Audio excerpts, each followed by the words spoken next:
Alamin na natin ang update sa kilos ng Typhoon Henry mula sa ating resident meteorologist na si Nathaniel Cruz. Magtani?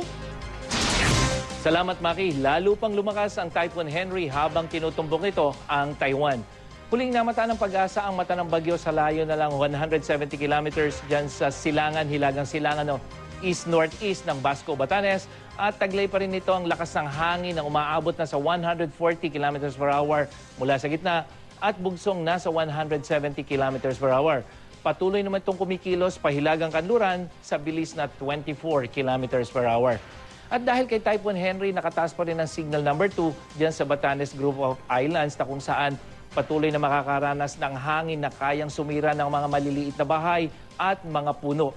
Signal number 1 naman ang nakataas sa Cagayan, kasama ng Babuyan at Calayan Group of Islands. Ang mga lugar na ito ay patuloy pa rin makakaranas naman ng hangin na pwede pong bumunot din ng mga maliliit na puno.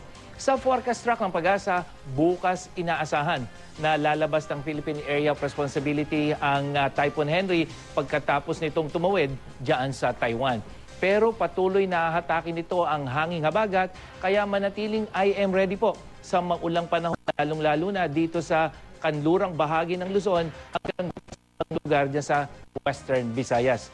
Mataas din ang alas ng seabirds naman ang Luzon mula sa Palawan hanggang sa norte patungo dito sa Bicol at sa lahat ng seaboards din ng Visayas. Kaya sa mga gumagamit ng maliliit na sakyang pandagat, iwasan mo ng pumalaot sa mga naturang baybayin. Mga krus, habang papalayo ang Henry, isa na namang bagong sama ng panahon ang posibleng pumasok sa susunod na linggo.